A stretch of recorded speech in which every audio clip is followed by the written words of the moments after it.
Brought to you by the EveryDollar app. Start budgeting for free today. Megan kicks us off in Kansas City. Megan, welcome to the show.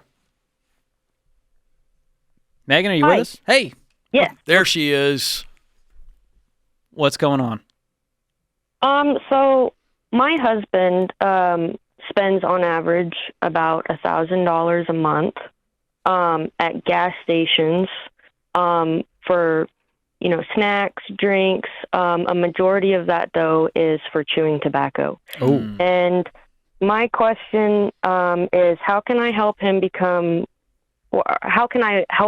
work towards becoming more financially responsible, so that we're not worrying, how we're going to make it till the end of the month with bills and other priorities. How long has this been going on for? It's been going on for a few years. It has gotten worse, though, within the last year or so. Is he using more chewing tobacco? What do you think the problem is there? Definitely more chewing tobacco. He goes through maybe 2 to 3 cans a day, and that can be pretty pricey. And it hurts us financially, as you could probably imagine. I assume you've had conversations with him about this. How do those go? Yes, they don't go very well. It usually starts an argument. He has tried to quit multiple times through the last several years. We've done medical. We've spoken to doctors. He's been put on prescriptions. He's tried the patches, everything. He's tried quitting cold turkey, and just nothing has worked. And especially since we now have a family, I really thought that would help out in getting him to quit, but it hasn't. So why did the patches not work? If it's giving him the same, unless the patches can't possibly give what 3 cans a day is giving him. Yeah. I think it all boils down to, deep down, he really doesn't want to quit. No, he likes it. Yeah. And I just can't really find anything that gives him that push to Do you know make if that change. Is it relaxing to him? What is the benefit? Is it a buzz that chills him out? What's going on? He does have ADD. So I think it just chills him out, but also it's become such a habit. And I think it's just that buzz maybe. Yeah. Well, and I wonder if there's not something else below the surface, because what doctors are trying to treat, they can't treat. Feels like this is something in his soul, in his heart. That's what I think. Mm-hmm. Is that true? No, I agree with you. What does he do for work? I agree. He is an HVAC technician. Yeah. Does he like his job? Oh, yes, very much so. Yeah. This is deeper than this. This is deeper. So here's the deal.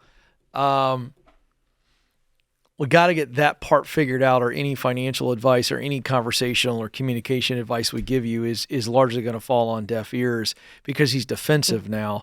However, I do think there's a money piece to it, but I think it has to be whatever's going on that is requiring you to medicate yourself this way is going to break us. Mm-hmm. That's the depth of this. And so we've got to get to that, and then the financial piece will take care of itself because he doesn't have to medicate. Mm-hmm, yes. So in the meantime, since we can't solve that, George, I want to know what George thinks. I think this is so I'm going to come back to this in a second. I want to come back to the conversation of what she might say, but I want to bring in the financial. In this case, giving her advice, this is such a sensitive issue that's got a lot of depth to it. Could she get him on board with, all right, you got to go get a side hustle to the tune of $1,000 a month to cover this medication? I think that's a fair ask. What do you think, George? Yeah, I mean, with addiction, it's not as simple as saying, hey, we're gonna cut him off. Yeah. And so I still think, I'm not a medical professional, I think cold turkey is the way to go, and I think it starts with this conversation of you going, listen, this is going to deteriorate your health. I want you around to see our kids grow up. I want us to actually hit our financial goals. It's derailing us financially for you to be spending this way. And by the way, gas stations are one of the worst places to buy all of this stuff. It's the highest cost. And so if he's going to do this, he's got to be smarter about it than just impulsively stopping by the gas station every 4 hours. And so he's got to find a way to curb the spending, even if it's, hey, we're cutting back. No more food, snacks, drinks, all of this stuff. Yeah, I think that's the key.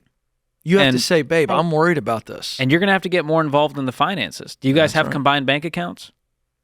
No, and because of that reason, yeah. And I know that's something I've struggled with. I've taken control somewhat of his bank account just so that I can monitor his spending. And every month it's the same thing when we sit down and have that talk.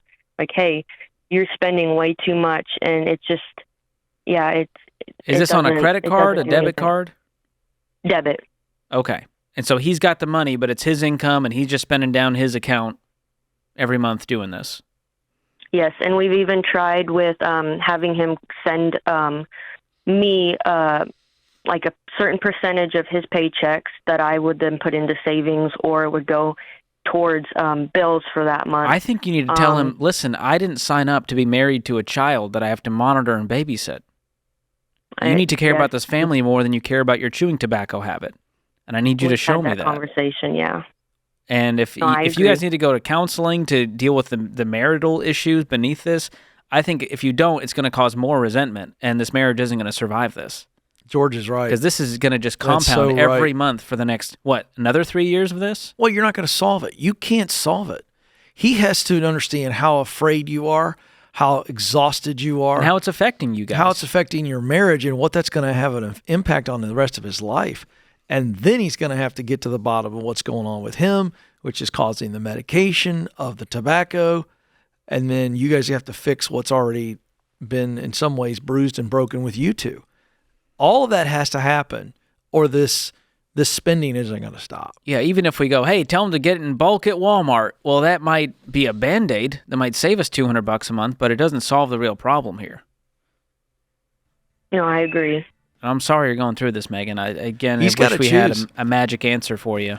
I think it's a come to Jesus meeting. I really do. Yes, I agree. And I know addiction is one of the most difficult things a person can deal with, and I encourage him to call Dr. John Deloney's show to walk through that piece of it. And if he's willing to call, if he's really serious about this, we can get him on the line with our friend Dr. John to help him work through that. But that's the only answer to this money problem, is him overcoming this addiction. Create your free every dollar budget today, the simplest way to budget for your life.